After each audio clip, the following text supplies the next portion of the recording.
क्या उधर क्या करते हैं? अच्छा यार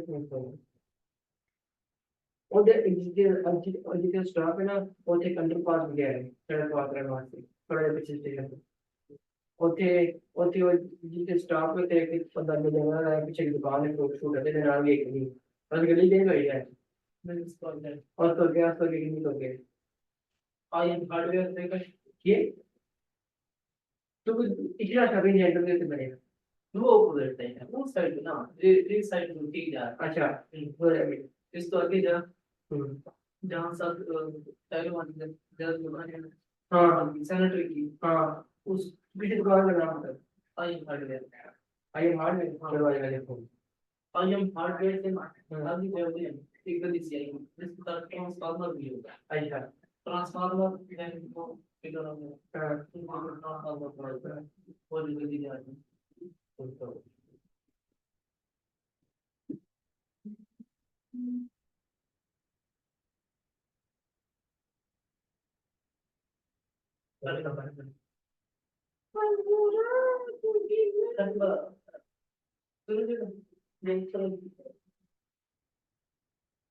कोई नहीं बस खूबसूरत कोई नहीं है बस खाने पीने की तैयारी है अभी तक मतलब सड़कों में बन जाते हैं सड़क में बन जाते हैं कोई कोई नहीं है अब मलेरिया का नया नया मलेरिया का पानी इंशाल्लाह सफाई होगी तो इंशाल्लाह हमने पैर सुना रहे हैं बहुत कुछ 20 साल लग रहे हैं आप में से भाई लोग कोई लाहौर का है मेन लाहौर का नहीं हाँ सब जो है पास पैर से है कि सैर करना आज आप नहीं बोल रहे मान आप वाली साइड में पैरस में है कि नहीं क्या सोचता है ये लाहौर पैरस है ना लाहौर को पैरस बना रही है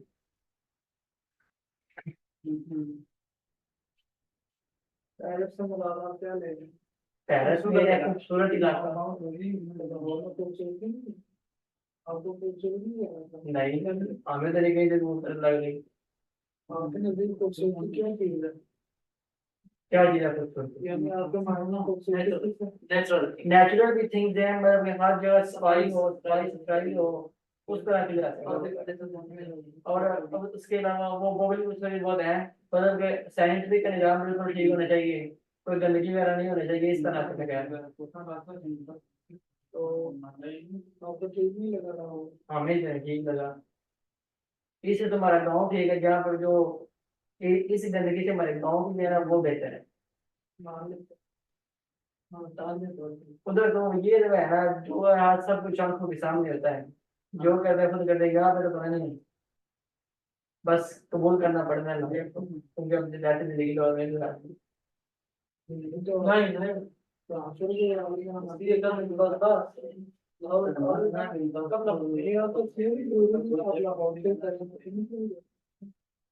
बाकी सिर्फ इस्लामाबाद में तो लेकिन वहाँ भी इतना अच्छा नहीं होता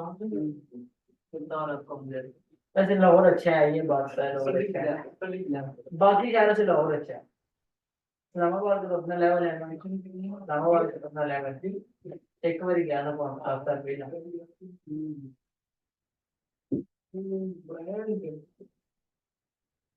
नहीं अपना अपने तो लाहौर में इतने अच्छे अच्छे ब्रांड है शॉपिंग मॉल इतना कुछ है वो तो खूबसूरती तो है मतलब उधर नेचुरल फल वो ये बूटे टूटे भी पहले लगे हैं चलो मेरे पास मतलब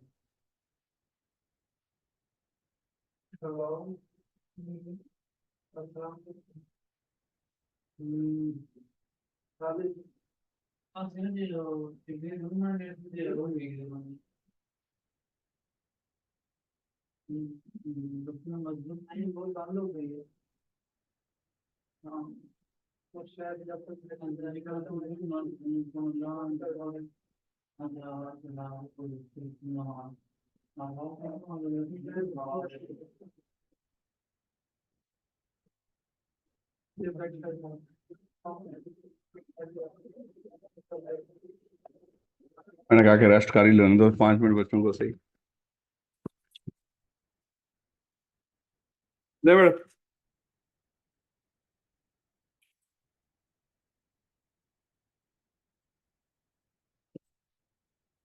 हमने सबसे पहले चैप्टर नंबर 11 पढ़ा, जिसमें हमने समझा कि पार्टनरशिप होती क्या है। पता चला कि पार्टनरशिप इनके दरमियान इस ताल्लुक का नाम है और पार्टनर्स की टाइप्स और पार्टनरशिप की टाइप्स क्या है। फिर मेरे बच्चे हमने चैप्टर नंबर 12 पढ़ा और चैप्टर नंबर 12 के अंदर हमने पार्टनर्स के एक दूसरे के ऊपर जो राइट्स और ड्यूटीज थी उनको डिस्कस किया। अब मेरे बच्चे हम पढ़ने जा रहे हैं चैप्टर नंबर 13, और चैप्टर नंबर 13 के अंदर हम पार्टनर्स और इनके थर्ड पार्टी के साथ जो ताल्लुकात हैं उनको डिस्कस करेंगे कि थर्ड पार्टी के साथ किस तरह कॉन्ट्रैक्ट हो रहे होंगे, कौन कॉन्ट्रैक्ट कर रहा होगा, फिर किस तरह फर्म उसके लिए लायबल हो रही होगी, थर्ड पार्टी किस पर केस कर सकती है, क्या मामला था।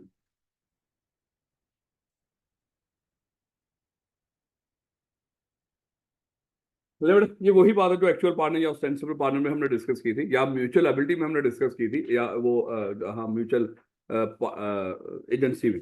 तो ये वही बात दोबारा बता रहा है कि पार्टनर्स, अगर कोई ये मान लो कि 6 पार्टनर हैं, इनमें से जो बंदा थर्ड पार्टी से कॉन्ट्रैक्ट कर रहा होगा वो बाकी पार्टनर्स का एजेंट होगा, लेकिन जब मान लो कि मिस्टर ए ये थर्ड पार्टी से कॉन्ट्रैक्ट करने गया, ये मिस्टर ए है, जब ये थर्ड पार्टी से कॉन्ट्रैक्ट कर रहा होगा उस वक्त ये बाकी पार्टनर्स का क्या है, एजेंट है। लेकिन मेरे बच्चे क्या ये खुद पार्टनर है कि नहीं, पार्टनर भी है, क्या इसके लिए खुद लायबल होगा, खुद लायबल भी है। तो म्यूचुअल एजेंसी है। हाँ, जब कोई इनमें से कोई पार्टनर थर्ड पार्टी से कोई कॉन्ट्रैक्ट करेगा उस वक्त वो एजेंट होगा और ये सारे बाकी क्या होंगे, उसके लिए लायबल हो रहे होंगे। ये वही बात है अथॉरिटी ऑफ पार्टनर्स। लेकिन जब हम पार्टनर्स की अथॉरिटी की बात करते हैं, पहले तो उसने समझाने की कोशिश की कि अथॉरिटी ऑफ पार्टनर्स का मतलब क्या है। जब कोई पार्टनर इस तरह फर्म के लिए कोई काम करे, उसके उसके उस एक्ट के लिए फर्म जिम्मेदार हो रही हो, समझ लो ये पार्टनर की अथॉरिटी में काम था। कोई पार्टनर ऐसा कोई एक्ट करे जिसके लिए बाकी पार्टनर्स या फर्म जिम्मेदार ना हो, इसका मतलब ये काम उसकी अथॉरिटी में नहीं था। जैसे अभी हमने डिस्कस किया था कि ये हमारा जो नॉर्मल काम है यहाँ पे बच्चों को पढ़ाना है, और मैंने क्या कर लिया, करवानी के 5 जानवर मंगवा लिए, चाहे सीएफई का लेटर हेड इस्तेमाल किया हो, क्या उसके लिए सीएफई या उसके बाकी पार्टनर जिम्मेदार होंगे? नहीं, क्योंकि क्या ये काम मेरी अथॉरिटी में था एज ए पार्टनर? नहीं, क्योंकि ये फर्म के लिए काम था ही नहीं, फर्म के बिजनेस से रिलेटेड कोई काम था ही नहीं। In the ordinary course of business कोई पार्टनर ऐसा एक्ट करे उसके लिए बाकी जिम्मेदार हो रहे हो, तो समझ लो हम कहेंगे ये पार्टनर अपनी अथॉरिटी में रह के काम कर। और अगर कोई पार्टनर ऐसा एक्ट करे जिसके लिए फर्म जिम्मेदार ना हो रही हो, बाकी पार्टनर जिम्मेदार ना हो रहे हो, वो अकेला जिम्मेदार हो रहा हो, समझ लो ये पार्टनर, ये एक्ट उसकी अथॉरिटी में नहीं था। ये अभी मैं दोबारा बताऊंगा आपको। देखिएगा अथॉरिटी किस तरह की हो सकती है, एक्चुअल अथॉरिटी भी हो सकती है। याद है पीछे हम एजेंट की जो अथॉरिटी पढ़ गए थे, वही दोबारा है। एजेंट की अथॉरिटी कौन कौन सी थी? एक्चुअल, इंप्लॉयड, अपेरेंट या ऑस्टेंसिबल, और अथॉरिटी इन एविडेंस है। वही अथॉरिटीज मेरे बच्चे हम दोबारा यहाँ पे पढ़ने जा रहे हैं, क्योंकि पार्टनर भी एक दूसरे के एजेंट ही होते हैं, एक दूसरे के प्रिंसिपल। तो वही मेरे बच्चे एक्चुअल अथॉरिटी क्या थी बोला, वो अथॉरिटी जो पार्टनरशिप एग्रीमेंट आपस में तय हुई हो, वो काम जो पार्टनरशिप एग्रीमेंट में आपने बोलकर या लिखकर तय कर लिया हो, वो मेरे बच्चे क्या होती है, एक्चुअल अथॉरिटी। जैसे हमने डिस्कस किया था, मान लो हम फर्नीचर बना के बेचेंगे, मेरी जिम्मेदारी लकड़ी खरीदना फर्नीचर के लिए, आपने जिम्मेदारी ले ली फर्नीचर बनाने की, उस पार्टनर की जिम्मेदारी लगा दी फर्नीचर बेचने की। तो ये हमारी जो अथॉरिटी जो हमने तय कर ली है, ये क्या है, ये एक्चुअल अथॉरिटी। हमने सीएफई कॉलेज बनाया, हमने कहा कि आप एडमिशन के मामला को देखेंगे, आप मार्केटिंग देखेंगे, आप अकाउंट्स देखेंगे। ये जो अथॉरिटीज हमने तय कर ली है, कौन सी है, एक्चुअल अथॉरिटी। वो अथॉरिटी जो बोलकर या लिख कर मिले उसको हम क्या कहते हैं, एक्चुअल अथॉरिटी। और फिर हमने डिस्कस किया कि एक्चुअल अथॉरिटी को पूरा करने के लिए आप जितनी भी authority according to circumstances, actual authority में मिले हुए काम को पूरा करने के लिए आप जितनी भी अथॉरिटीज इस्तेमाल कर रहे हैं वो क्या होती है, इंप्लॉयड अथॉरिटी। याद हमने एक एग्जांपल दी थी घर की, कि घर में कोई शादी ब्याह का मौका हो और घर वाले आपको कहें कि आपने मेहमानों के खाने पीने का बंदोबस्त आपने करना है। ये आपकी एक्चुअल अथॉरिटी, जो उन्होंने बोलकर बोला, वो क्या बोला कि आपने खाने का बंदोबस्त करना है, ये आपकी एक्चुअल अथॉरिटी है। अब उस एक्चुअल अथॉरिटी को पूरा करने के लिए आप जितनी भी अथॉरिटीज इस्तेमाल कर रहे होंगे सब एम्प्लॉयड होगी। जैसे हो सकता है आप कोई पकवान का बंदोबस्त करो, है हो सकता है आप कहीं से रेंट पे बर्तन लेकर आओ, है खाने पीने बैठने के लिए कोई चेयर्स का बंदोबस्त करो, है वो जो खाने पकाने के लिए जो चीजें हैं उनको खरीद कर लेकर आओ, है कोई 1-2 बंदे भी साथ कोई किसी दिहाड़ी पे लगा लो। ये जितने काम कर रहे होंगे ये सब अगर पैसे नहीं है घर में, हो सकता है कहीं से उधार ले रहे हो ताकि वो खाने का बंदोबस्त कर सके। ये सब काम मेरे बच्चे किस अथॉरिटी में कर रहे हो, इंप्लॉयड अथॉरिटी में। तो एक्चुअल अथॉरिटी को ऐसा तरीके से पूरा करने के लिए आप जितनी भी अथॉरिटीज इस्तेमाल कर रहे हो वो हमारी इंप्लॉयड अथॉरिटी होती है। अब उसने कहा कि हो सकता है मेरी इस बात से आपको समझ ना आई हो, पहले तो उसने बता दिया इंप्लॉयड अथॉरिटी क्या होगी। वो हमने जो बोलकर ये लिखकर तो नहीं आपको दी, लेकिन जब आप एक्ट करें उसके लिए फर्म लायबल हो रही हो, वो आपकी अथॉरिटी है। और वो कौन सी अथॉरिटी है, इंप्लॉयड अथॉरिटी। देखो सबसे पहले हमने शुरू कहां से किया था, अथॉरिटी। अथॉरिटी क्या होती है, जब कोई एक्ट करो उसके लिए फर्म लायबल हो रही है, अथॉरिटी। अब वो कौन कौन से एक्ट हो सकते हैं, एक्चुअल भी हो सकते हैं जो बोलकर या लिखकर मिले हो, वो इंप्लॉयड भी अथॉरिटी हो सकती है, मतलब जिसके लिए फर्म लायबल हो रही होगी लेकिन बोलकर या लिखकर आपको काम नहीं मिला, तो उसके लिए ऐसे एक्ट जैसे अब उसने बता रखा है ये जो इंप्लॉयड अथॉरिटी होगी, याद रखिएगा ये फर्म का partner as an agent for the business of the firm कोई एक्ट करेगा तो उसके लिए लायबल होगी, तभी उसकी इंप्लॉयड अथॉरिटी कंसिडर होगी और फर्म उसके लिए लायबल होगी। लेकिन एक बंदा फर्म के बिजनेस से रिलेटेड कोई काम ही नहीं कर रहा, तो वो मेरे बच्चे उसकी अथॉरिटी में, जैसे मान लो कि मैं कमेटियां इकट्ठी करता फिर रहा हूँ, मैं यहाँ पे सीएपी का पार्टनर हूँ और मैं मोहल्ले में कमेटियां इकट्ठी करता फिर रहा हूँ, या बच्चों से यहाँ पे कमेटियां इकट्ठी करता फिर रहा हूँ, कमेटी डाली हुई है मेरे स्टूडेंट्स के साथ मिलके, हैं, और बच्चों की कमेटी खा के बैठा हूँ, है क्या इसके लिए फर्म लाइबल इस मामले के? भाई कमेटी कमेटी इसके कमेटियों के मामला तो इस तरह के करने यहाँ पे हमारी है ही नहीं, काम ही नहीं हमारा, ऑर्डिनरी कोर्स ऑफ बिजनेस में है ही नहीं इस तरह का मामला। अगली बात, उसने को मजीद उसको लगा कि ऊपर की मैंने बात कह भी दी है ना, कि जो बंदा क्या कर रहा हो, एम्प्लॉयड अथॉरिटी कब होगी, any act of the partner which is done to carry on the usual way business और of the kind carry on, यानी कि जो बिजनेस फर्म का बिजनेस है उससे रिलेटेड जब वो कोई बंदा काम कर रहा हो तो वो भी उसकी अथॉरिटी में ही कंसिडर होगा, एम्प्लॉयड अथॉरिटी में। तो उसको लग रहा है कि समझ नहीं आ रही, तो उसने फिर एम्प्लॉयड अथॉरिटी में जो काम कर सकते हैं वो बताने शुरू कर दिए। एक पार्टनर अपनी एम्प्लॉयड अथॉरिटी में कौन कौन से एक्ट कर सकता है, उसके लिए फर्म लायबल होगी, और वो कौन कौन से हैं, वो फर्म के बिहाफ पे चीजें खरीद भी सकता है, बेच भी सकता है, किसी के फर्म के बिहाफ पे पेमेंट से रिसीव कर सकता है, उसकी रसीद इशू कर सकता है, कोई कॉन्ट्रैक्ट कर सकता है, उधार का कॉन्ट्रैक्ट जिनको उधार ले सकता है फर्म के लिए, कोई डेट्स पे कर सकता है, कोई अकाउंट सेटल कर सकता है, किसी ने पैसे लेने थे और देने थे, हैं, उनके साथ हम सेटलमेंट कर सकते हैं, भैया तेरे इतने देने हैं, इतने लेने हैं, तो इस तरह सेटल कर लो इसको। और नौकर भी रख सकते हैं, एम्प्लॉय भी रख सकता है, चेक वगैरह ड्रॉ कर सकता है, promise note, bill of exchange draw कर सकते हैं, ये पढ़ेंगे अभी। और उसके बाद मूवेबल प्रॉपर्टी को प्लेज कर सकता है, यानी कि किसी जिस क्रेडिटर से उधार ले रहा हो, उधार लेते वक्त अपने किसी भी मूवेबल एसेट को उसके पास रखवा के उसे लोन ले सकता है। और इसी तरह फर्म के बिहाफ पर केस भी कर सकता है, हुआ केस डिफेंड भी कर सकता है। ये सारे काम मेरे बच्चे पूछेगा पेपर के अंदर कि एक पार्टनर एम्प्लॉयड अथॉरिटी को एक्सप्लेन करो, और 5-6 नंबर का पूछ ले। इसका मतलब ये छोटी सी बात आपने ये भी लिखनी है जो ऊपर ये वाली, और उसके बाद ये सारे लिखने हैं आपको। अगली बात आ गई, सर ये जब हमने ये पढ़ा ना, हमें लगा कि यार सर ये पार्टनर तो अपनी एम्प्लॉयड अथॉरिटी में कुछ भी कर सकता है? ऐसे महसूस हो रहा है कि जैसे एक पार्टनर अपनी एम्प्लॉयड अथॉरिटी में कुछ भी कर सकता है। सर यही कह देते ना, एक पार्टनर अपनी एम्प्लॉयड अथॉरिटी में सब कुछ कर सकता है। लॉ ने कह दिया नहीं नहीं, ऐसी थोड़ी है कि सब कुछ कर सकता है। तो सर लग तो ऐसे रहा, नहीं नहीं, उसने कहा कि कुछ देखो, एम्प्लॉयड अथॉरिटी के ऊपर 2 तरह की रिस्ट्रिक्शन कहता है। एम्प्लॉयड अथॉरिटी में 2 तरह की रिस्ट्रिक्शन है। एक है हमारी जिसको कहते हैं मैंडेटरी ना कहें, स्टैट्यूटरी बोले, स्टैट्यूटरी रिस्ट्रिक्शन। जो स्टैट्यूटरी मतलब क्या था, कानूनी। कुछ कानूनी रिस्ट्रिक्शन पढ़ेंगे और कुछ मेरे बच्चे हम क्या पढ़ेंगे, एम्प्लॉयड अथॉरिटी के ऊपर वो रिस्ट्रिक्शन जो हम खुद लगाते हैं। हम 2 तरह की रिस्ट्रिक्शन पढ़ने जा रहे हैं। एक ऐसी रिस्ट्रिक्शन जो बाय कॉन्ट्रैक्ट हमने खुद लगाई हो एम्प्लॉयड अथॉरिटी के ऊपर, और एक वो रिस्ट्रिक्शन जो कानून ने लगा रखी है। यानी कि एम्प्लॉयड अथॉरिटी में कोई पार्टनर कुछ भी कर सकता है। ये जो कुछ भी कर सकता है, क्या सर इसके ऊपर कोई रिस्ट्रिक्शन लगाई जा सकती है? हाँ, लॉ ने कुछ रिस्ट्रिक्शन लगा रखी। लॉ कहते हैं एक पार्टनर अपनी एम्प्लॉयड अथॉरिटी में ये 8 काम नहीं कर सकता।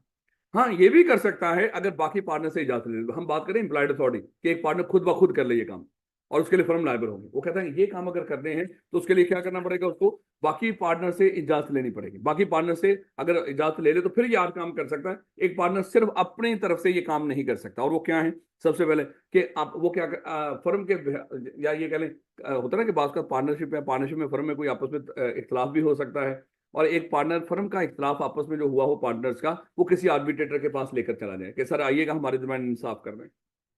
एक पार्टनर अपनी एम्प्लॉयड अथॉरिटी में आर्बिट्रेटर अपॉइंट नहीं कर सकता इंसाफ के लिए, आपस में कोई फटने का इंसाफ करवाने के लिए कि मैं कल हमारा आपस में कोई इख्तलाफ हो, मैं बाहर से किसी बंदे को बुला लाऊं, सर इंसाफ कीजिएगा। एक पार्टनर एम्प्लॉयड अथॉरिटी में ये नहीं कर सकता। वो हाँ कर सकता है, लेकिन क्या करना पड़ेगा, बाकी पार्टनर से इजाजत लेंगे फिर। और वो भी इजाजत कैसे लेनी है, रिटर्न एग्रीमेंट होना चाहिए। उसके बाद एक पार्टनर फर्म का अकाउंट अपने नाम पे ओपन नहीं कर सकता। फर्म का अकाउंट फर्म के नाम पर ही होना चाहिए, है। अगर फर्म का कोई मजबूरी हो भी तो बाकी पार्टनर से पूछ के आप फर्म का अकाउंट अपने नाम पे ओपन कर सकते हो। किसी बंदे से पैसे लेने हो, कोई पार्टनर उसको कंप्रोमाइज नहीं करेगा। वो ये नहीं करेगा कि चल ऐसा तो किसी से हमने 60 लाख लेना है, ये कहेगा ऐसा कर चल 30,000 दे दे, अब बाकी 30,000 हमने तुझे छोड़ दिया, ऐसा नहीं करेगा। और फर्म के बिहाफ पे फर्म का किया हुआ केस विदड्रॉ नहीं करेगा। देखो फर्म के बिहाफ पे पीछे हमने पढ़ा था, केस कर सकता है, हुआ केस डिफेंड कर सकता है, लेकिन किया हुआ केस विदड्रॉ नहीं कर सकता। ये नहीं कि अदालत में जाए और अदालत को जाके कहे सर हम अपना केस वापस ले रहे हैं जो इस बंदे पे हमने किया था, है। अदालत उसको कहेगी सर ये अकेले आप काम तो नहीं कर सकते, जाओ जाके बाकी पार्टनर से इजाजत लेके आओ। और कोई लाइबिलिटी एक्सेप्ट कर लेना। किसी बंदे ने हमारे ऊपर केस कर रखा है कि फर्म ने हमारा 10 लाख रुपया देना, हम कह रहे हैं नहीं नहीं सर बकवास कर रहा है, हमने इसका कोई पैसा नहीं देना, है। अब जब मामला अदालत में है, एक पार्टनर जाए और जाके लाइबिलिटी एक्सेप्ट करके आ जाए, ठीक है सर हम इसको 10 लाख रुपया दे देंगे, तो इस तरह लाइबिलिटी भी एक्सेप्ट नहीं कर सकता। और मूवेबल प्रॉपर्टी को किसी और को ट्रांसफर नहीं कर सकता। क्या जो फर्म की इमूवेबल प्रॉपर्टी है, सॉरी मूवेबल को तो कर सकता है ना, जैसे पीछे हमने डिस्कस किया था, प्लेज क्रिएट कर सकता है, क्रेडिटर के पास रखवा के लोन ले सकता है, लेकिन इमूवेबल प्रॉपर्टी को वो किसी को ट्रांसफर नहीं कर सकता। याद रखना, ये जितनी चीजें यहाँ पे पढ़ रहे हो ना, पीछे एम्प्लॉयड अथॉरिटी में ये चीजें नहीं लिख रखी। मैं हमेशा कहता हूँ बच्चों को पढ़ते हुए कि पीछे अगर डाउट हो ना, सर ये चीजें तो एम्प्लॉयड अथॉरिटी में कर सकता है, नहीं नहीं, पढ़ो तो सही, पीछे कंपेयर तो करो, ऐसी कोई चीज नहीं लिखी हुई। और इमूवेबल प्रॉपर्टी को फर्म के बिहाफ पे ना तो मेरे बच्चे बाय करेगा, और ना ही, ये पहले बाय लिखा हुआ था, ये ना बाय खरीदेगा और ना ही फर्म की प्रॉपर्टी को किसी और को ट्रांसफर करेगा, और ना ही फर्म को किसी और बिजनेस में पार्टनर बनाएगा। जैसे हमने डिस्कस किया था, ये नहीं कि हमारा एक पार्टनर जाए सामने पेट्रोल पंप के ऊपर और कहे कि सीएफई भी आपका पार्टनर है। तो बेटा एक पार्टनर फर्म को, पूरी की पूरी फर्म को किसी और बिजनेस में पार्टनर नहीं बना सकता। तो ये 8 रिस्ट्रिक्शन है, ये रिस्ट्रिक्शन कानूनी है, याद रखिएगा। थर्ड पार्टी को पता हो या ना पता हो, ये रिस्ट्रिक्शन एप्लीकेबल है। कोई बंदा ये कहेगा नहीं नहीं मुझे तो पता ही नहीं था, पार्टनर ये काम नहीं कर सकता। किसी एक पार्टनर गया, किसी के पैसे छोड़ के आ गया है, किसी से लाख रुपया लेना था, उसको कहा कि 40,000 दे दे, बाकी 60 छोड़ दिया है, छोड़ के आ गया। बाकी पार्टनर्स को पता चला, बाकी पार्टनर लेने पहुंच गए, उसने कहा कि आपका पार्टनर ने छोड़े ये पैसे हैं। हम उसको कहेंगे क्या तुझे पता नहीं वो पार्टनर ये कर ही नहीं सकता? वो कहेगा क्यों नहीं कर सकता, वो आपका पार्टनर है। हम उसको ये स्टैट्यूटरी रिस्ट्रिक्शन दिखाएंगे, भाई वो पार्टनर हमारी इजाजत के बगैर ये काम कर ही नहीं सकता था, उसने कैसे पैसे छोड़ दिए आपको? तो याद रखिएगा, ये काम एक पार्टनर कर ही नहीं सकता, कानूनी तौर पे नहीं कर सकता। हाँ, अगर इन कामों को करना है तो क्या करना पड़ेगा, बाकी पार्टनर से इजाजत लेनी पड़ेगी। फिर मेरे बच्चे, हमने स्टैट्यूटरी रिस्ट्रिक्शन यही हम पढ़ के हैं जो भी, कि स्टैट्यूटरी रिस्ट्रिक्शन वो रिस्ट्रिक्शन है जो कानून ने लगाई है, थर्ड पार्टी को पता हो या ना पता हो ये काम करेगी। लेकिन मेरे बच्चे, हमने डिस्कस किया था, कोई ऐसी रिस्ट्रिक्शन भी है एम्प्लॉयड अथॉरिटी के ऊपर जो हम बाय कॉन्ट्रैक्ट लगा देते हैं। इसका मतलब इस लाइन को पढ़ने के लिए हम दोबारा जाएंगे, जो अथॉरिटीज आपको एम्प्लॉयड अथॉरिटी मिली हुई थी, यहाँ पे हमने डिस्कस किया था कि एक पार्टनर, चले यहाँ से कोई एग्जांपल ले लो, कौन सी एग्जांपल ले लो, उठा दो भैया कोई। चले सेटलिंग अकाउंट्स। सेटलिंग अकाउंट्स का मतलब क्या था, मतलब एक अगर फर्म ने किसी से पैसे लेने हैं और किसी को पैसे देने भी हैं, हो सकता है जैसे मान लो मैं पार्टनर हूं फर्म का, मैंने किसी को कुछ सामान बेचा उधार के ऊपर, तो मैंने उससे, फर्म ने उससे पैसे लेने हैं। उसके बाद एक पार्टनर ने फर्म के लिए कोई चीज उससे खरीदी भी है, और उसने फर्म, उस पार्टनर ने उस बंदे को पे भी करना है। पता चला उसको कि अच्छा इसने फर्म का पे भी करना है और हमने इससे लेना भी है, यानी कि एक तो फर्म हमने पे करना है, दूसरा इससे पैसे लेने भी है। तो ऐसा कर लेते हैं, अकाउंट सेटल कर लेते हैं। तूने 10,000 हमारा देना है, हमने तेरा 6,000 देना है, तो ऐसा कर तू 4,000 दे, और यानी कि जो 6,000 हमारा डिडक्ट कर ले और बाकी जो 4,000 तो हमें पे कर दे। इस तरह इसको कहते हैं अकाउंट सेटल करना। या बात कर किसी से पैसे लेने, उसको कोई चीज, किसी को पैसे देने थे उसको कोई चीज दे देना है, या किसी से पैसे लेने थे उससे कोई चीज ले देना, जो भी अकाउंट सेटल कर दिया। अब मेरे बच्चे अज्यूम कर लो, हमने मिस्टर ए, बी और सी के 3 पार्टनर, हमने मिस्टर सी पे पाबंदी लगा दी, मिस्टर सी तू फर्म का अकाउंट सेटल नहीं कर सकता, यानी कि फर्म के बिहाफ पे कोई अकाउंट सेटल नहीं कर सकता। ये उसकी इंप्लॉयड अथॉरिटी में वो कर सकता था, लेकिन हमने क्या कर दी, रिस्ट्रिक्शन लगा दी। लेकिन ये जो रिस्ट्रिक्शन लगाई है मिस्टर सी के ऊपर, ये कैसे लगाई है, ये बाय कॉन्ट्रैक्ट लगाई है। वैसे वो काम कर सकता था, अकाउंट सेटल कर सकता था, लेकिन हमने बाय कॉन्ट्रैक्ट उसके ऊपर क्या कर दी, रिस्ट्रिक्शन लगा दी। अब ये मिस्टर सी एक बंदे के पास गया, मिस्टर डी के पास, उसके साथ अकाउंट सेटल कर दिया। बाकी पार्टनर, उन्होंने मिस्टर डी को कहा कि मिस्टर डी ये अकाउंट सेटल नहीं हुआ। वो कहता क्यों नहीं सेटल हुआ, आपके पार्टनर ने किया है। वो कहते हमने इसके ऊपर रिस्ट्रिक्शन लगाई हुई है कि वो अकाउंट सेटल कर ही नहीं सकता। वो उसने कहा कि मिस्टर डी ने कहा कि सर मुझे थोड़ी पता है, मेरे तो नॉलेज में नहीं कि वो ये अकाउंट सेटल कर सकता है कि नहीं। तो यहाँ पे इन पार्टनर ने कहा हमने रिस्ट्रिक्शन लगा रखी है, तुझे पता होना चाहिए। तो कानून बीच में आ गया। कानून कहता है कि जो आप लोग खुद इंप्लॉयड अथॉरिटी के ऊपर रिस्ट्रिक्शन लगाते हो, वो तभी कारामद होगी अगर थर्ड पार्टी जो डील कर रही हो उसको नॉलेज हो उस रिस्ट्रिक्शन। अगर थर्ड पार्टी को नॉलेज ही ना हो, ये रिस्ट्रिक्शन काम नहीं करेगी। हाँ, जो मेरी बनाई हुई, कानून ने कहा जो मेरी बनाई हुई 8 रिस्ट्रिक्शन है, वो थर्ड पार्टी को नॉलेज हो ना हो, वो तो सब पे एप्लीकेबल है। लेकिन आप जो रिस्ट्रिक्शन लगाते हो, जैसे चले मान ले हम सब पार्टनर हैं यहाँ पे, क्या यहाँ पे लिख रखा है कि कोई भी पार्टनर क्या कर सकता है, सर्वेंट्स भी रख सकता है? लोग भी रख सकता है। एक पार्टनर ने कुछ लोग, एक बंदा हायर कर लिया। हमने उस बंदे को कहा कि तू किधर है भैया, तू निकल गया। वो कहते सर आपके पार्टनर ने हायर किया है। हमने कहा कि तुझे पता नहीं, वो तो हायर कर ही नहीं सकता, हमने तो कॉन्ट्रैक्ट करके उसको मना किया हुआ। कहता सर मुझे तो नहीं पता है, मुझे तो नहीं पता। तो इसका मतलब क्या हुआ, क्या हम उसको नौकरी से निकाल सकते हैं? नहीं नहीं, आप नहीं निकाल सकते। देखो, अगर तो उस बंदे को पता होता कि ये पार्टनर बंदा रख ही नहीं सकता, उसके बावजूद वो उसके कहने पे वहां पे इंप्लॉय बन जाता, फिर तो हम उसको निकाल सकते थे। जैसे हमने यहाँ पे डिस्कस किया था, हम सब लोग सीएफई के पार्टनर हैं। आप सब लोगों ने मेरे ऊपर पाबंदी लगा दी, बाय कॉन्ट्रैक्ट में किसी को डिस्काउंट नहीं दे सकते हैं। एम्प्लॉयड अथॉरिटी में जिस तरह का हमारा काम है मैं कर सकता हूँ, है, लेकिन आपने पाबंदी लगा दी कि राणा साहब किसी बच्चे को डिस्काउंट नहीं देंगे। उसके बाद एक बच्चे को मैंने डिस्काउंट दे दिया, क्या आप उसका डिस्काउंट कैंसिल कर सकते हो इस बेस पे कि हमने तो राणा साहब को मना किया हो, डिस्काउंट नहीं दे सकते? ये मेरे ऊपर जो आपने एम्प्लॉयड अथॉरिटी के ऊपर जो रिस्ट्रिक्शन लगाई थी, ये तभी कारामद थी अगर उस बच्चे को भी पता होता। अब आपने क्या किया, मैं डिस्काउंट नहीं दे सकता, आपने यहाँ पे क्लासेस में अनाउंस कर दिया कि राणा साहब डिस्काउंट नहीं दे सकते, नोटिस बोर्ड पे लगा दिया, भाई सब बच्चे दिमाग में रखिएगा, राणा साहब डिस्काउंट नहीं दे सकते। उसके बावजूद एक बच्चे को पता भी था, उसने मुझसे डिस्काउंट ले लिया, क्या आप कैंसिल कर सकते हैं? अब कैंसिल कर सकते हैं। ये जो एम्प्लॉयड अथॉरिटी के ऊपर रिस्ट्रिक्शन हम खुद लगाएंगे मेरे बच्चे, ये तभी मेरे बच्चे इफेक्टिव होंगी अगर थर्ड पार्टी को इसका नॉलेज होगा। अगर थर्ड पार्टी के नॉलेज में नहीं है तो मेरे बच्चे ये एम्प्लॉयड अथॉरिटी के ऊपर जो हम खुद रिस्ट्रिक्शन लगाते हैं बाय कॉन्ट्रैक्ट, ये एप्लीकेबल या वैलिड नहीं होंगे। हाँ, एक उसने बात कर दी extension of implied authority by contract. ये ऊपर जितनी भी अथॉरिटीज आपने पढ़ी हैं, अगर कोई बंदा कोई काम किसी की अथॉरिटी में हो या ना हो, अगर बाकी पार्टनर उसके उस एक्ट को रेटिफाई करते तो फिर भी वो वैलिड ही हो। आपने समझ लो उसकी अथॉरिटी को जो वो नहीं कर सकता था एक्सटेंड कर दिया। जैसे ये 8 रिस्ट्रिक्शन वाला काम है, इसमें एक पार्टनर क्या है, वो अपने नाम पे फर्म का अकाउंट ओपन नहीं कर सकता, लेकिन उसने ओपन करवा लिया। अब बाकी पार्टनर चाहे तो उसको इनकार कर दें, भैया हम तो नहीं इस अकाउंट को मानेंगे, है तूने कैसे कर लिया इसको ओपन। लेकिन बाकी पार्टनर चाहे तो उसको कह सकते हैं चल कोई नहीं, तूने मजबूरी में कर लिया, फर्म का नुकसान जो भी है तो इट्स ओके, हम एक्सेप्ट कर लेते हैं इसको। इन्होंने क्या कर दिया, रेटिफाई करके उसकी उस अथॉरिटी को जो वो नहीं कर सकता था, समझ लो एक्सटेंड कर दिया है। वो इसका मतलब वो ये काम कर सकता था, यानी कि आपने उसको एक्सेप्ट कर लिया, ठीक है जो तूने कर लिया हम मान लेते हैं उसको। यानी कि अगर कोई बंदा अपनी अथॉरिटी से तजावज करे, अगर कोई पार्टनर, चाहे वो एक्सप्रेस अथॉरिटी हो चाहे कोई इंप्लाइड अथॉरिटी हो, कोई पार्टनर उससे तजावज करे तो बाकी पार्टनर क्या कर सकते हैं, उसके इस एक्ट को रेटिफाई कर सकते हैं, एक्सेप्ट कर सकते हैं। ये मेरे बच्चे यहाँ पे लिख रखा है, extension of implied authority by contract. इसका मतलब एक्सटेंड करने का मतलब क्या है, जो उसने आकाश से बाहर काम किया था आपने उसको भी रेटिफाई कर दिया, दुरुस्त कर दिया, तो समझ लो आपने एक्सटेंड कर दिया उसकी अथॉरिटी। पहले वो काम नहीं कर सकता था, अब उसने कर तो लिया, लेकिन आपने उसको रद्द नहीं किया, आपने एक्सेप्ट कर लिया, ठीक हो हम एक्सेप्ट कर लेते हैं, राणा साहब ने डिस्काउंट दे दिया, कर तो नहीं सकते लेकिन हम मान लेते हैं उसको, समझ लो मेरी अथॉरिटी को एक्सटेंड कर दिया, उसको एक्सेप्ट कर लिया। पार्टनर अथॉरिटी इन इमरजेंसी, ये वही है मेरे बच्चे जो एजेंसी में हमने डिस्कस किया था। एक पार्टनर अपनी कोई इमरजेंसी अगर फर्म पे आ जाए, कोई ऐसी सिचुएशन आ जाए, देखो हमने डिस्कस किया था इमरजेंसी का मतलब क्या होता है, लॉस से बचाना। फायदा देने के लिए अथॉरिटी से तजावुज़ नहीं करेगा, लेकिन लॉस से बचाने के लिए वो किसी भी हद तक जा सकता है। और वो जो भी इस अथॉरिटी में वो काम करेगा वो समझ लो कि उसकी अथॉरिटी में ही था। यानी कि एक पार्टनर इमरजेंसी में जिस हद तक मर्जी जाएगा, मकसद फर्म को नुकसान से बचाना हो, हम समझेंगे उसने ये काम अथॉरिटी में किया। जैसे हमने डिस्कस किया था कि हमारी फर्म है वो शेयर्स में ट्रेडिंग करती है, एक पार्टनर है उसके शेयर्स हमने खरीद के रखे हुए हैं, उसकी सेल करना शेयर उसकी वो नहीं है, अथॉरिटी नहीं है। बाकी पार्टनर मुल्क से बाहर गए हुए, उससे रब्ता नहीं हो सकता था। उस वक्त एक कंपनी के शेयर्स की वैल्यू गिरना शुरू हो गई। अब उस पार्टनर ने फर्म को नुकसान से बचाने के लिए उन शेयर्स को सेल कर दिया। क्या वो कर सकता था? भाई वाजे करके अगर कहीं लिखा होगा ना नुकसान से बचाने के लिए एक पार्टनर ने ये काम किया, तो पक्का करके दिमाग में रखेगा वो इमरजेंसी था। और इमरजेंसी में एक पार्टनर अपनी अथॉरिटी से तजावुज़ कर सकता है।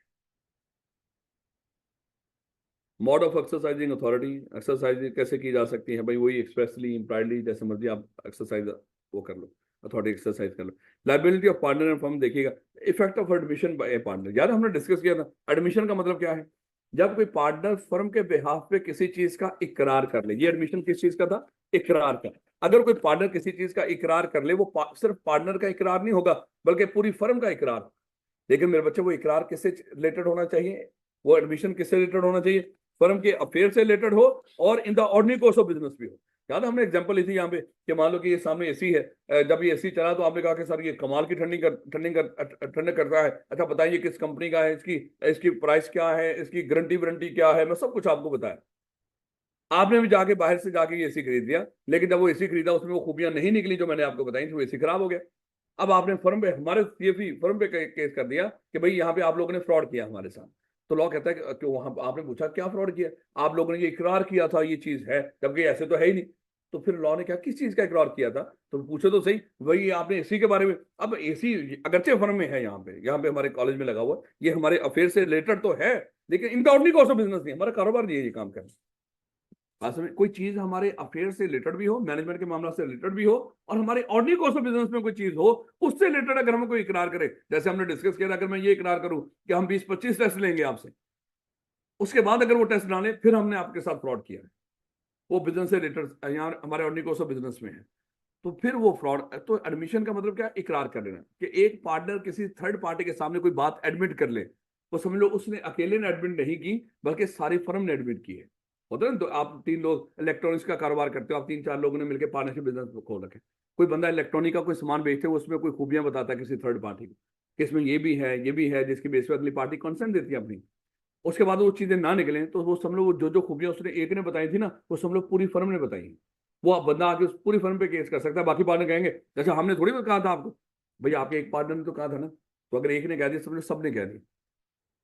इसी तरह हमने डिस्कस किया था effect of notice to an active partner. अगर एक एक्टिव पार्टनर को नोटिस दो तो वो पूरी फर्म को नोटिस होता है, सिर्फ एक पार्टनर को नोटिस नहीं होता। जैसे हम सब लोग यहाँ पे सीएफई के पार्टनर बैठे हुए, कोई नोटिस मेरे नाम पे आया है, मैं कोई एक्टिव पार्टनर हूं, मेरे नाम पे नोटिस आया, तो वो सिर्फ मुझे नोटिस नहीं आया, अगरचे मेरा नाम है, लेकिन वो पूरी फर्म को नोटिस कंसिडर हो। बाकी आप लोग ये नहीं कहेंगे राणा साहब ये आपके नाम पे नोटिस आया तो आप ही भुगतें, नहीं नहीं, वो नोटिस पूरी फर्म को नोटिस कंसिडर होगा। अब इसके अगर उसमें मजीद ये मेरे बच्चे बहुत अहम है, कहता है कि अगर एक पार्टनर को नोटिस दें वो पूरी फर्म को नोटिस होगा, अगर ये कंडीशन पूरी हो। ये कंडीशन मेरे पास बड़ी इंपॉर्टेंट है, वो नोटिस फर्म के बिजनेस से रिलेटेड होना चाहिए, हमारे अफेयर से रिलेटेड हो। ये ना हो कि मान लो कि मैंने मोहल्ले में कोई कमेटियां लोगों की खाई हुई हैं, उसका कोई नोटिस आया हुआ, वो तो हमारा काम ही नहीं है, हमारे अफेयर से रिलेटेड है ही नहीं। और दूसरा, such notice must be given to working partner not a sleeping partner, क्योंकि स्लीपिंग या डॉर्मेंट पार्टनर कौन सा होता था, या सीक्रेट पार्टनर, ऐसा पार्टनर जिसको दुनिया जानती नहीं ये पार्टनर है।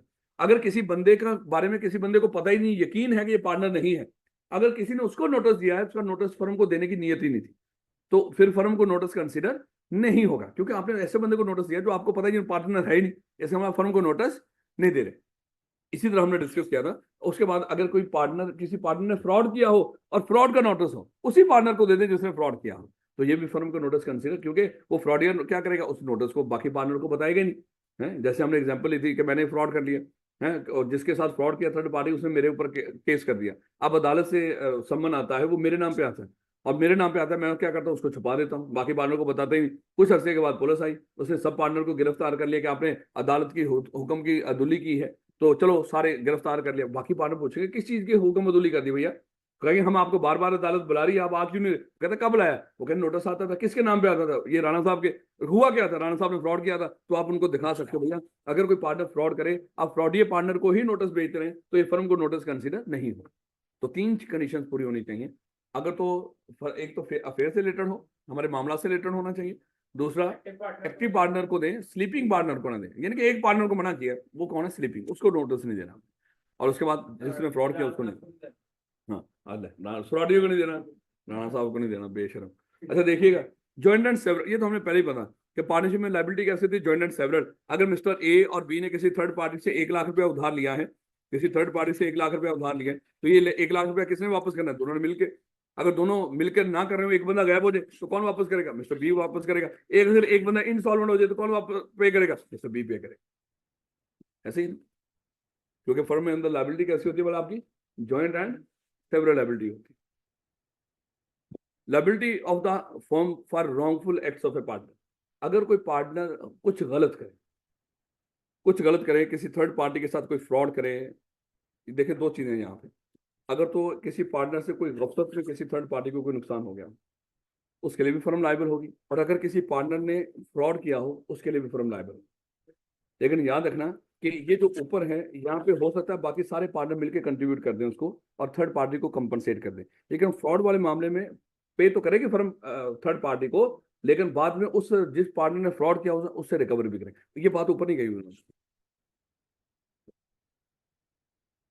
ऊपर एक बात बता रखिए, हम सब लोग मिलके काम करते हैं, मेरी गफलत की वजह से किसी थर्ड पार्टी का नुकसान हो गया, हम सब चलो मान लो इस तरह कर लो, हमने एक हॉस्पिटल बना रखा है, और एक आज कोई पेशेंट आया, जो भी है उसमें कोई गफलत हुई, मैं ऑपरेट करते हुए उस खुदा न खासा उसका कोई नुकसान हो गया, उसने फर्म पर केस कर दिया, फर्म ने उसको पे किया, तो डेफिनेटली ये कौन सा मैंने कोई जानबूझ के किया है, कोई इस तरह का मामला हुआ तो फर्म पे कर देगी उसको, इट्स ओके है। और मेरी इस अगर कोई जानबूझ के, मैंने एक होते हैं अनजाने में गफलत हुई और जानबूझ के गफलत की होगी, वो फर्म मुझसे कंपनसेशन मांग सकती है या उसको रेटिफाई भी कर सकती है। लेकिन अगर मैंने फ्रॉड किया हो किसी थर्ड पार्टी के साथ, तो फ्रॉड मेरे बच्चे फिर पे तो करेगी थर्ड पार्टी को फर्म ही, लेकिन बाद में फिर फर्म किससे रिकवर करेगी, हाँ फ्रॉड ये liability for miss application by partner. अच्छा ये भी आई क्या बार बार पूछता है, अगर कोई पार्टनर थर्ड पार्टी से किसी तरह की प्रॉपर्टी या पैसा एक्सेप्ट करे और उसको मिस अप्लाई कर दे, तो मेरे बच्चे याद रखना उसके लिए फर्म लायबल हो।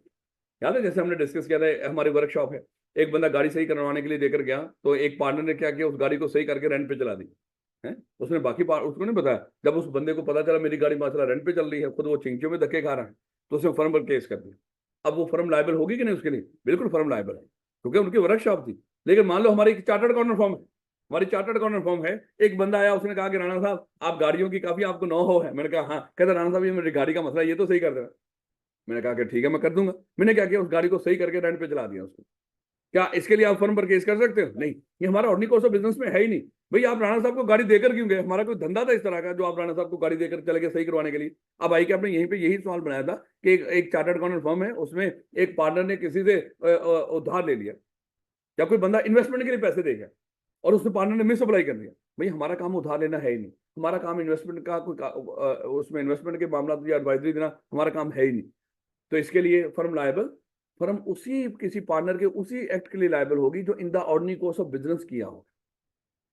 और उसने कोई क्या हो, जैसे उसने फिर कहा था हमारी एक लॉयर्स की फर्म है, और एक बंदा आया, उसने हमें हमारी फर्म को केस लड़ने के लिए पैसे देके गया, और एक पार्टनर ने केस लड़ने की बजाय क्या किया, उसे एक डेयरी फार्म बना लिया पैसे से, उसका केस तो लड़ा को नहीं। अब ये मिस अप्लाई किया है यहाँ पे, वो क्या करेगा, वो फर्म के ऊपर केस कर सकता है। होल्डिंग आउट, पार्टनर स्टॉपर और होल्डिंग आउट, ये भी हमने डिस्कस किया था। बस 2 मिनट मेरे बच्चे से, थोड़ा सा 2 मिनट।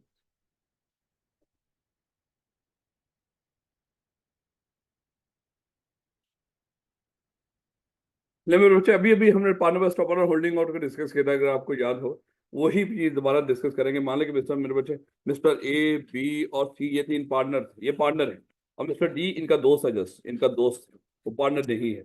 तो हमने डिस्कस किया था ये मिस्टर ए, बी, सी इनकी एक बिजनेस मीटिंग थी किसी मिस्टर ई के साथ, और जब ये बिजनेस मीटिंग के लिए गए तो हो सकता है इनके साथ मिस्टर डी भी हो, और मिस्टर डी भी जब साथ था, हालांकि वो पार्टनर नहीं है दोस्त है, तो हमने डिस्कस किया था या तो ये अपनी हरकतों से खुद फंसेगा, अपनी हरकतों से, या अपनी जुबान से। तो इसको हमने डिस्कस किया था भाई ये क्या होता है, पार्टनर बाय स्टॉपर। यानी कि अगर वैसे अगर देखा जाए, वैसे वैसे बता रहा हूँ, हालांकि आपने ये लफ्ज यूज नहीं करना, ऊपर लिख रखा है पार्टनर बाय होल्डिंग आउट। अगर होल्डिंग आउट की बात करें उसका मतलब जब कोई बंदा खुद फंसा रहा हो आपको, यानी कि अगर ये पार्टनर इसका तारुफ करवाएं एज ए पार्टनर, तो जस्ट अगर खाली होल्डिंग आउट की बात करें उसको बोलेंगे। लेकिन पता नहीं इसने बेचारे ने ये लिखना नहीं चाहिए था इसको, ये जो लफ्ज है यहाँ पर भी हेडिंग होनी चाहिए पार्टनर बाय स्टॉपर और होल्डिंग आउट, क्योंकि एक्सप्लेन दोनों को कर रहे हैं, वो खाली होल्डिंग आउट को डिस्कस नहीं कर रहे हैं यहाँ पे। इसलिए पेपर के अंदर आपने कतन में ये नहीं लिखना पार्टनर बाय होल्डिंग आउट है, ये आप पूरा लफ्ज लिखेगा ये फलाना बंदा, अगर वो चाहे खुद फंसा हो अपनी जबान से या हरकतों से, या उसको कोई और बंदा शो करे दुनिया के सामने कि बंदा ये पार्टनर है मेरा, और वो चुप करके बैठा हो, तो आपने यही लफ्ज बोलना है कि ये बंदा पार्टनर है, पार्टनर बाय स्टॉपर और होल्डिंग आउट। बेटा तो उसके बाद हमने डिस्कस किया था कि पार्टनर बाय स्टॉपर और होल्डिंग आउट की जो रिप्रेजेंटेशन है वो डायरेक्ट भी हो सकती है, इनडायरेक्ट भी हो सकती है। अब डायरेक्ट रिप्रेजेंटेशन बता रहे हैं कि कोई लफ्ज बंदा बोलकर या अपनी जुबान से या अपनी हरकतों से जब दुनिया को कह रहा हो कि मैं भी इसका पार्टनर हूं, तो वो भी पार्टनर कंसीडर होगा। लेकिन याद रखना ये किन के लिए पार्टनर होगा, उनके उनके लिए जिनके सामने ये रिप्रेजेंटेशन होगी, या उनके लिए जहां जहां तक ये रिप्रेजेंटेशन पहुंची होगी है। उसके बाद इनडायरेक्ट रिप्रेजेंटेशन क्या है कि जहां पे ये जैसे हमने एग्जांपल ली थी कि ये मिस ए जस्ट मैनेजर है, ये मिस ए का ये कारोबार है, ये सोल ट्रेडर है, और ये उसकी मैनेजर है मिस एम। और यहाँ पे एक मिस बी मिस ए के साथ कोई बिजनेस डीलिंग के लिए आई थी, उस हो सकता है ये दोनों आपस में क्लास फेलो निकली हो, और वहां पे जब क्लास फेलो निकली तो मिस ए ने मिस एम का तारुफ करवा दिया ये मेरी बिजनेस पार्टनर है मैनेजर के बता।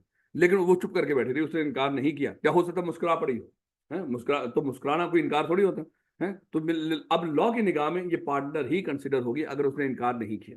तो इसको कहते हैं इनडायरेक्ट रिप्रेजेंटेशन। कोई और बंदा आपको कह रहा हो कि ये पार्टनर है, आप चुप करके बैठे हो, आप इनकार ना कर रहे हो, बता दिया, आप सुनने दो।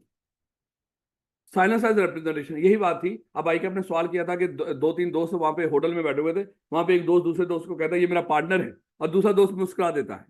मेरे बच्चे, मुस्कुरा देना खामोशी ही है ना, बोला तो नहीं उसने हाँ या ना। तो अगर कोई बंदा आपको पार्टनर कह रहा हो आपके सामने, आपके नॉलेज में हो कि ये बंदा मुझे पार्टनर कह रहा है, और आप खामोश होकर बैठे हो, तो आप समझो कि उसके क्या हो, पार्टनर हो। चाहे आप मुस्कुराएं, जो मर्जी करें, अगर इनकार नहीं कर रहे तो आप क्या कंसिडर करें होंगे, आप पार्टनर ही कंसिडर होंगे। उसके बाद knowledge of the third party. देखो मेरे बच्चे, अगर किसी को पार्टनर में स्टॉपर और होल्डिंग आउट बनाना है ना, थर्ड पार्टी का इस चीज का नॉलेज होना जरूरी है। जैसे मैं यहाँ पे आपको क्लास के सामने आपको कहता हूँ सिर्फ कि देखो बेटा मैं आपको बात बताऊँ, मुझे लग रहा है मैं सिर्फ आपसे बात कर रहा हूँ, जबकि उस वक्त ये क्लास लाइव चल रही थी, बच्चे ऑनलाइन भी बैठे हुए थे, मुझे नहीं पता। मैं आपको बोला था, देखो आपको पता है कि मैं दो साहब का पार्टनर हूँ, है दो साहब यहीं पे बैठे हुए, मैं उनके सामने कह रहा हूँ कि मैं दो साहब का पार्टनर हूँ, दो साहब इनकार नहीं कर रहे, और आपने मान भी लिया। लेकिन मुझे नहीं पता था, मुझे लग रहा था मैं सिर्फ आपके सामने ये बात करूँ, मुझे क्या पता था ये क्लास लाइव चल रही है, और भी बड़े सारे बच्चों ने सुन लिया। तो मुझे पता हो या ना पता हो, मेरी ये रिप्रेजेंटेशन कहाँ कहाँ तक पहुंची है, जहां जहां तक पहुंच गई होगी, जिसके नॉलेज में आ गई होगी, और जिसने इस भरोसे पे कि राणा साहब भी पार्टनर है, दोस्त साहब के साथ ट्रांजैक्शन की होगी उधार के ऊपर, मैं उसके लिए लायबल हूं। लेकिन जिसको पता ही नहीं, उसके लिए नहीं, जिसको जिसके नॉलेज में आई होगी ये बात, क्योंकि मैं हकीकत में पार्टनर तो नहीं हूं ना, मैं तो फंस रहा हूं या फंसाया जा रहा हूं। मैं उन्हीं के लिए पार्टनर हूंगा जहां तक ये रिप्रेजेंटेशन जो मैं इकरार कर रहा हूं कि मैं पार्टनर हूं, ये बात जिसने सुनी हो और उसने इसको मान लिया हो। मानना भी जरूरी है, ये ना कि अगली पार्टी माने ही ना। Example of partner by stopper holding out कौन कौन सी थी, दो देखो, वो एग्जाम्पल तो हमने पढ़ ली, समझ ली, उसको भी याद रखिएगा। अगर वो पेपर में पूछ ले एग्जाम्पल बताओ partner by stopper holding out की, वो ये बताओ दो पार्टनर हैं जो partner by stopper holding out, वो अपनी जगह पे जो पीछे पड़ गए हैं, या एग्जाम्पल दो ये है, कौन सी, रिटायरिंग पार्टनर, मिस्टर ए हमारी फर्म से रिटायर होके जा रहा है, आज जिम कर लो 9:15 पे ये रिटायर हुआ है। आज तारीख है 19 फरवरी, 19 फरवरी को 9:15 पे मिस्टर ए रिटायर हुआ है। अब मेरे बच्चे उस, लेकिन इसने नोटिस नहीं दिया, इसको नोटिस देके जाना चाहिए था, किसको नोटिस देने की जरूरत नहीं है, स्लीपिंग या डॉर्मेंट पार्टनर को या सीक्रेट पार्टनर को, उसको नोटिस देने के लिए इसको नोटिस देके जाना था, लेकिन इसने नोटिस नहीं दिया। अब एक मिस्टर बी है जो इस फर्म के साथ डील करता है, रेगुलरली इनके साथ डील करता है, इनको सामान उधार पे देता है, उसको नहीं पता कि मिस्टर ए रिटायर हो गए, और उसने सामान उधार पे दिया है, मान लो कि ये 25 फरवरी को 1 लाख रुपए का। मेरे बच्चे याद रखना कि उसके लिए, इस सामान के लिए मिस्टर ए भी लायबल होगा मिस्टर बी को। अगर मिस्टर बी को आज भी लग रहा है कि मिस्टर ए इनका पार्टनर ही है, क्योंकि मिस्टर ए नोटिस दे के थोड़ी गया है, हाँ नोटिस दे जाता, चाहे इसको पता होता या ना पता होता, फिर लायबल नहीं है। याद रखोगे इस बात को। तो अगर कोई पार्टनर रिटायर होके जाए और नोटिस दिए बगैर, स्वाई वो स्लीपिंग पार्टनर के, तो उसके बाद भी अगर जो लोग जिन डील कर रहे थे फर्म के साथ, उनको लग रहा हो कि वो बंदा अभी भी पार्टनर है, उनके लिए ये पार्टनर ही कंसीडर होगा। और बात करो, सिनेरियो दे देता पेपर में कि एक बंदा मिस्टर ए रिटायर होगा आज 19 फरवरी को, फर्म ने उसके बाद 20 फरवरी को एक ऑर्डर दिया, वो ऑर्डर में जिस लेटर हेड को इस्तेमाल किया उसके ऊपर मिस्टर ए का नाम नजर आ रहा है, और उस बंदे ने वो सामान भेज दिया, या ऐसे भी हो सकता है, ये नोटिस दे के गया, नोटिस दे के गया, लेकिन फर्म उसके बाद भी लेटर हेड इस्तेमाल कर रही है, उसमें उसका नाम नजर आ रहा है।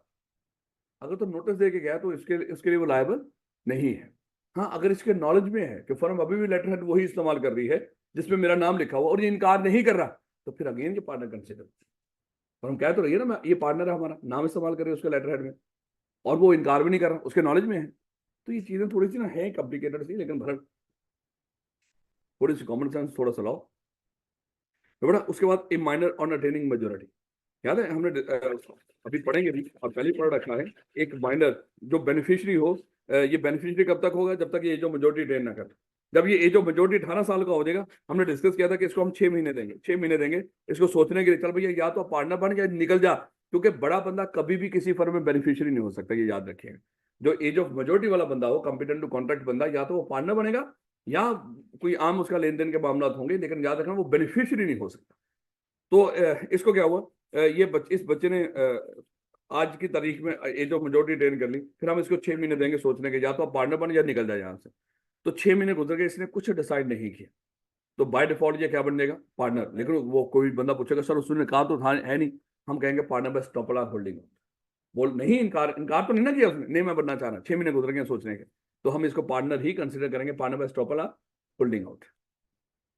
लेकिन कहाँ पे ये एक्सेप्शन अप्लाई नहीं होगी, यानी कि कहाँ पे ये partner by stopper holding apply नहीं होगा, एक्सेप्शन है इसकी। अगर कोई पार्टनर मर जाए, याद रखिएगा हमने डिस्कस किया था, मान लो मिस्टर ए है, आज 9:17 पे इसकी डेथ हुई, 9:17 पे इसकी डेथ हुई। जब 9:17 पे इसने आखिरी सांस दिया होगा, याद रखना उसके बाद ये फर्म के किसी भी कॉन्ट्रैक्ट के लिए लायबल नहीं। आप कहेंगे सर वो तो मरी भी गया, वैसे भी कब लायबल था, नहीं नहीं, उसकी प्रॉपर्टी तो छोड़ के मरा है ना, फर्म में उसकी प्रॉपर्टी तो पड़ी हुई है, तो उसकी प्रॉपर्टी मरते दम तक 9:17 तक जितने कॉन्ट्रैक्ट हुए थे इसके आखिरी सांस लेने से पहले, जितने कॉन्ट्रैक्ट हुए थे फर्म के बिहाफ पे, उसकी प्रॉपर्टी लायबल है उसके लिए, उसकी प्रॉपर्टी में से लायबिलिटीज को पे किया जाएगा। लेकिन अगर जब ये मर गया था उसके बाद जो कॉन्ट्रैक्ट हुए होंगे उसके लिए इसकी प्रॉपर्टी लायबल नहीं होगी। इसमें पार्टनर बाय स्टॉपर होल्डिंग, क्योंकि कोई बंदा कहे सर ये कौन सा नोटिस देके गया है, तो मेरे बच्चे उसको नोटिस देने का मौका ही नहीं मिला है, लॉ ने इसके लिए रखा भी नहीं हुआ, नोटिस देने का मौका मिलता भी नहीं। अब उसके बाद मेरे बच्चे अगली बात आ गई, इंसॉल्वेंट पार्टनर। ऐसा पार्टनर जिसको इंसॉल्वेंट होगा, याद है हमने डिस्कस किया था इंसॉल्वेंट बंदा कोई कैसे डिक्लेयर होता है वाला, कोर्ट से।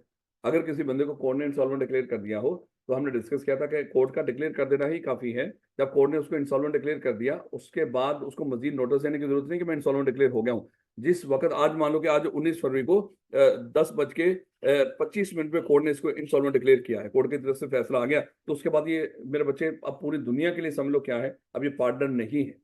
इसको मजीद लोगों को बताने की जरूरत नहीं, जिसको पता ही नहीं वो इंसॉल्वेंट हो गया है, तो भाई उसके लिए भी जो बंदा पहले से फर्म से डील कर रहा था, जिसको नहीं पता मिस्टर ए इंसॉल्वेंट हो गया है, उसके लिए भी लायबल नहीं है। आई कोर्ट का डिक्लेयर कर देना ही काफी है कि फलाना बंदा इंसॉल्वेंट है। तो बेटा rights of transfer of A partner interest, याद है ट्रांसफर ऑफ इंटरेस्ट कौन था बोला, हमने डिस्कस किया था। अगर मिस्टर ए बी, चलो दो पार्टनर हैं, इनमें से मिस्टर बी का 50% प्रॉफिट का हिस्सा है, ये अपने प्रॉफिट में से 10% किसी किसी मिस्टर सी को दे रहा है, 20% किसी और किसी बैंक को दे दिया इसने है, 10% किसी को सेल कर दिया, जिसको भी दे दिया हो। ये जो लोग हैं ये पार्टनर के पार्टनर है, ये फर्म के पार्टनर नहीं है। अब हम इनके राइट पढ़ने लगे हैं, ट्रांसफरी ऑफ इंटरेस्ट या सब पार्टनर। देखो जो बंदा प्रॉफिट का हिस्सा ट्रांसफर करता है उसको बोलेंगे ट्रांसफरर, और जिसको ट्रांसफर किया है उसको क्या बोलेंगे, ट्रांसफरी। इस ट्रांसफरी जिसको प्रॉफिट का हिस्सा मिला है, इंटरेस्ट का मतलब ये नहीं कि सूद, मतलब अपना किसी ने हिस्सा किसी को दे दिया, तो जो पार्टनर ने अपना प्रॉफिट का हिस्सा किसी ट्रांसफरी को ट्रांसफर कर दिया है, अब उसके क्या राइट्स होंगे, उनकी क्या लायबिलिटीज होंगी। ट्रांसफर ये देखिए, right of transfer to share of profit, याद है मैंने कहा था ये बार बार आई क्या पूछना, right of transfer of interest बताओ। तो इसके राइट दो तरीके से आपने याद रखने हैं। एक तो फर्म जब तक चल रही हो, जब तक फर्म चल रही है इसको प्रॉफिट का हिस्सा मिलेगा। जब फर्म खत्म हो जाएगी मेरे बच्चे, फिर इसको क्या मिलेगा, इसको फिर एसेट में से हिस्सा मिलेगा, और इसके सामने अकाउंट्स भी रखे जाएंगे कि भाई अपने हिसाब किताब कर लो कि आपके इतने एसेट्स बनते हैं। देखो जब तक तो फर्म चल रही है प्रॉफिट का हिस्सा, जब फर्म खत्म होगी या वो पार्टनर रिटायर होके जा रहा है जिसका इसको हिस्सा ट्रांसफर किया गया था, फिर हम इसको क्या पे करेंगे, फिर इसको एसेट में से उतना हिस्सा देंगे जितना पार्टनर ने इसको ट्रांसफर किया हुआ था। मैंने 10% आपको ट्रांसफर किया हुआ सीएफपी में से, मान लो है, अगर मैं रिटायर होके जा रहा हूँ या मान लो कि खुदा ना खासा फर्म भी डिसॉल्व हो गई है, तो अब फर्म क्या करेगी, आप एसेट में से जितने मुझे आते थे उसका 10% जो मैंने आपको दिया हुआ था, एसेट में से 10% आपको देंगे। लेकिन मजीद क्या देंगे, हिसाब किताब भी देख लो भैया, क्या इतना ही बनता है ना 10%, ये ना हो। देखिए लेकिन जब तक फर्म चल रही हो ना उस वक्त हिसाब देखो, ये तो फर्म डिसोल्यूशन के ऊपर है ना, या वो पार्टनर रिटायर होकर चला गया या फर्म जब डिसॉल्व होगी, सादा अल्फाज में। लेकिन जब फर्म चल रही थी उस वक्त हिसाब किताब की कोई बात नहीं, सिर्फ प्रॉफिट का हिस्सा। लेकिन जब फर्म खत्म हुई, डिसॉल्व हुई, उस वक्त एसेट का हिस्सा भी और साथ ही हिसाब किताब भी। उसके बाद इसकी रिस्ट्रिक्शन क्या है इसके ऊपर, भाई ये पूछेगा पेपर के अंदर, restriction of transfer of interest बताओ, ये पार्टनर नहीं होता और ये फर्म के मामलात में इंटरफेयर नहीं कर सकता जब तक फर्म चल रही हो, और ये अकाउंट्स भी नहीं मांग सकता जब तक चल रही हो। हाँ जब खत्म हो जाए तो फिर हमने डिस्कस किया है उस वक्त बुक्स ऑफ अकाउंट्स वगैरह भी इंस्पेक्ट नहीं कर सकता। जितना प्रॉफिट का हिस्सा उस पार्टनर को मिल रहा है जिसने इसको हिस्सा ट्रांसफर किया है, उसके प्रॉफिट को चैलेंज भी नहीं कर सकता। जैसे मैंने आपको 10% हिस्सा अपना ट्रांसफर किया हुआ, अब जाके केस करने के राणा साहब को सीएफपी में कम प्रॉफिट का हिस्सा मिल रहा है, ताकि मेरा हिस्सा बढ़े तो आपका भी बढ़ेगा। तो जो प्रॉफिट पार्टनर ने आपस में शेयर किए हों उसको ये ट्रांसफर ऑफ इंटरेस्ट चैलेंज और ना ही फर्म की डिसोल्यूशन के लिए केस कर सकता है। Minor admission to the benefits of partnership, अभी हमने डिस्कस किया था कि मेरे बच्चे एक माइनर को चलती हुई फर्म में बेनिफिशियरी के तौर पे आप एडमिट कर सकते हो। जैसे अज्यूम कर लो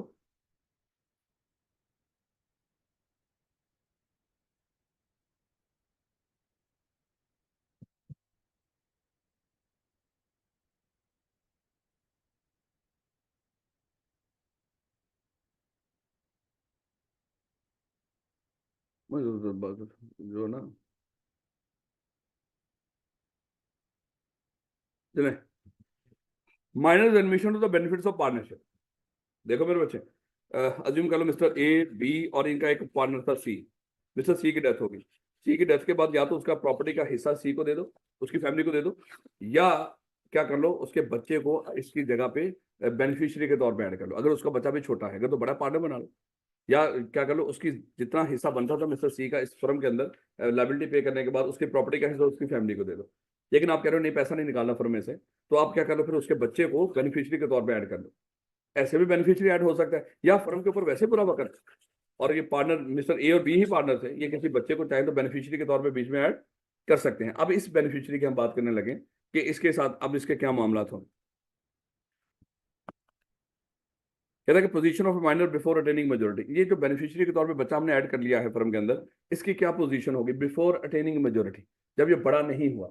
याद है हमने डिस्कस किया था, एक एग्जांपल ये थी कि जब तक ये बच्चा है जो बेनिफिशियरी के तौर पे आपने ऐड किया है, ये जिस दिन बेनिफिशियरी बनेगा समझ लो इसके हाथ में एक शील्ड है, ये शील्ड है, ये शील्ड क्या करेगी, जितने प्रॉफिट्स होंगे ये प्रॉफिट्स को शील्ड ही रोकेगी, प्रॉफिट तो शील्ड के ऊपर से होते हुए उसके पॉकेट में चले जाएंगे। लेकिन जितने लॉसेस आ रहे होंगे, याद रखिएगा, लॉसेस को ये शील्ड रोक देगी जब तक ये बेनिफिशियरी है। और फिर हमने ये भी डिस्कस किया था कि ये जो प्रॉफिट को रोकेगी, लॉसेस को रोकेगी, ये लॉसेस खत्म नहीं होंगे, ये लॉसेस यहीं पे खड़े रहेंगे। अगरचे बाकी पार्टनर इनको इनको आपस में बांट तो लेंगे, लेकिन इसके खाते में भी नजर आ रहे होंगे ये लॉस इसका है, चाहे वो खत्म नहीं होगा, लेकिन यहाँ पे ये शील्ड बड़े सारे लॉसेस को रोक के खड़ी होगी। अब इस बच्चे ने मान लो कि ये बड़ा हो गया, अब बड़ा हो गया, हमने डिस्कस किया था इसको 6 महीने मिलेंगे, या तो ये पार्टनर बने या निकले यहाँ से। हो सकता है ये देखे कि कितने के लॉसेस हैं यहाँ पे, तो ये कहे कि मैं निकल रहा हूँ यहाँ से। तो ये क्या करेगा, अगर निकलना चाह रहे तो हमने कहा था ये शील्ड सब लॉसेस खत्म कर देगी और इसको रास्ता देगी, जाओ भैया चले जाओ, कोई लॉस इसके खाते में नहीं डाला जाएगा अगर एज ए बेनिफिशियरी ही निकलना चाहता है। लेकिन हमने डिस्कस किया था अगर ये कहेगा कि मैं पार्टनर बनूंगा, तो हमने कहा था ये शील्ड उठेगी और ये जितने लॉसेस हैं ये सारे लॉसेस इसके खाते में डाल दिए जाएंगे। तो इसलिए हमने डिस्कस किया था ये बड़ा अहम डिसीजन है, जब बड़ा होगा 6 महीने सोचने के लिए इसलिए दे रहे कि भैया या तो अब पार्टनर बन या निकल जाए। अगर ये पार्टनर बन गया तो सारे लॉसेस जब का ये बेनिफिशियरी था उस वक्त से जितने लॉसेस थे जो बाकी पार्टनर ने बर्दाश्त किए थे, अब वो इसके खाते में भी डाल दिए जाए। लेकिन अगर निकल रहा है तो फिर वो लॉसेस इसके खाते में नहीं डाले जाए। लेकिन इसकी प्रॉपर्टी लायबल थी, डेफिनेटली प्रॉपर्टी लायबल हो, याद रखोगे इस बात को। कहता है कि rights of a minor before attaining majority, जब ये बड़ा नहीं हुआ, इसका राइट क्या है, right to share profit and इसको प्रॉफिट का हिस्सा मिलना चाहिए, और right to have access to the books of the accounts of the firm only and not to the secret books, यानी कि इसको बुक्स ऑफ अकाउंट्स तक भी एक्सेस होगी, लेकिन सीक्रेट बुक्स नहीं। देखो हिसाब किताब तो ठीक है, लेकिन और भी बड़े और बुक्स होती हैं, सिर्फ हिसाब किताब नहीं होता, वहां तक इसकी वो नहीं होगी, एक्सेस नहीं होगी। और इसकी लाइबिलिटीज क्या है, कहता है पर्सनली लायबल नहीं होता, ये बच्चा कभी पर्सनली लायबल नहीं होता। हाँ, इसने जो पैसा दिया ना फर्म को, या इसके अपने बाप की जगह पे ये आया था बेनिफिशियरी के तौर पे, इसके बाप की प्रॉपर्टी लायबल होगी, या इसने पैसा दिया था वो लायबल होगी, पर्सनली लायबल नहीं होगा। अगर वो सारी, मैंने 10 लाख रुपया दिया, मान लो कि किसी बंदे ने आगे में 10 लाख रुपया दे दिया, वो बच्चा है, इतने लॉसेज आए, उसका 10 लाख रुपया पूरा हो गया हुआ, उसके बाद वो मजीद किसी चीज के लिए लायबल नहीं होगा, वो हम ही बर्दाश्त करेंगे। उसके यही बात कर रहा है कि उसका शेयर जो होगा, हिस्सा होगा फर्म में, जो दिए होंगे पैसे या उसके बाप के पड़े होंगे जिसकी जगह पे वो बेनिफिशियरी के तौर पे आया, तो वो लायबल होगा। कहता है कि position of a minor before attaining majority, वही बात, डिसेबिलिटी, ये किस डिसेबिलिटी क्या होगी बच्चे के ऊपर, ये अपने आप को पार्टनर नहीं कह सकता जब तक ये खुद कह नहीं देता, और जब वो बड़ा हो जाएगा 6 महीने के अंदर, और ये पार्टनर के ऊपर केस भी नहीं कर सकता प्रॉपर्टी या प्रॉफिट के लिए, अनलेस के वो फर्म से जा रहा हो, और ना ही इसकी सीक्रेट बुक्स तक एक्सेस होगी अकाउंट्स के अलावा। Position of a minor on attaining majority, ये देखिएगा मेरे बच्चे, हमने डिस्कस किया था, ये भी जरा थोड़ा सा सीख लीजिएगा। ये बच्चा, आज 2014 की बात हो रही है, इस वक्त इसकी उम्र है 14 साल। इस बच्चे ने 2018 के अंदर, अज्यूम कर लो 2018 में जाके इसने एज ऑफ मेजोरिटी अटेन कर ली 18 साल, और इस बच्चे को पहले ही पता है कि मैं किसी फर्म में बेनिफिशियरी हूँ, तो यहाँ से ही 6 महीने शुरू हो जाएंगे, और इसने क्या करना होगा, फिर 6 महीने में डिसाइड करना होगा कि मैं पार्टनर बनना चाहता हूँ या निकलना चाहता हूँ।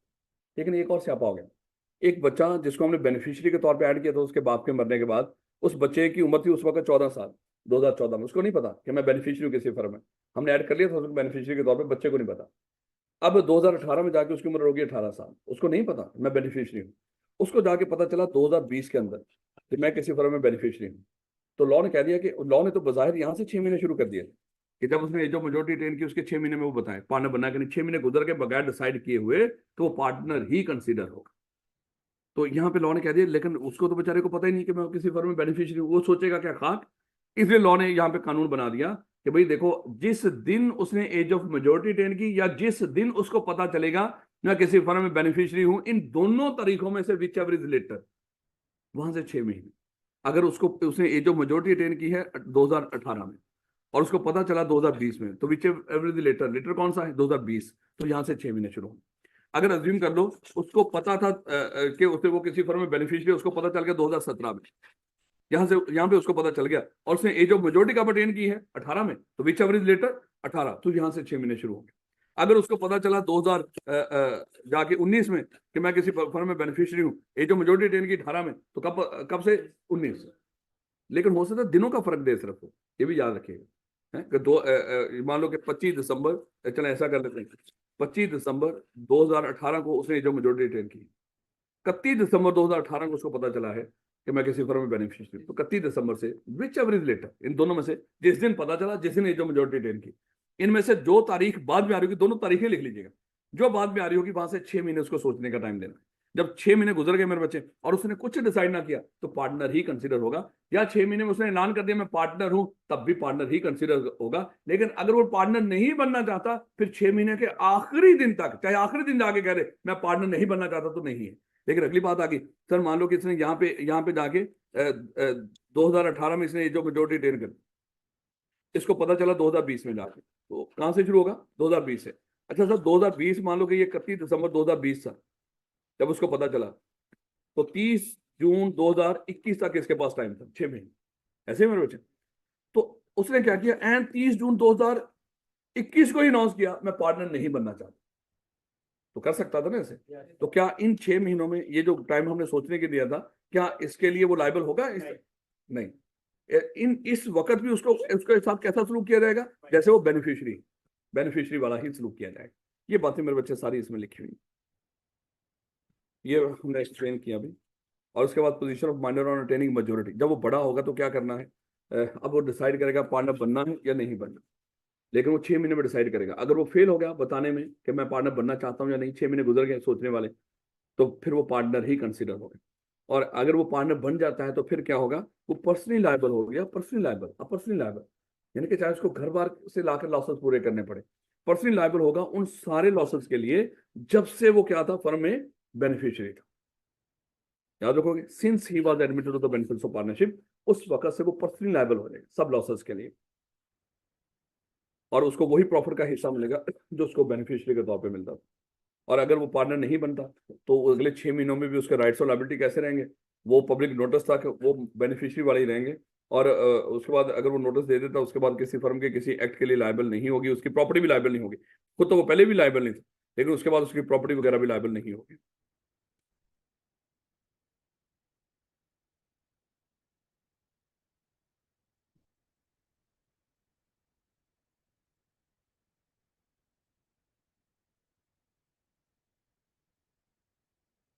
चैप्टर नंबर 1 में आना होता है, बाकी तो बड़ी आसानी से हो जाना था। अब रौला कल चैप्टर नंबर 1 का, उसके लिए कम से कम 1.5 घंटा चाहिए। मेरा मेरा इरादा तो नहीं 21 तक जाने का।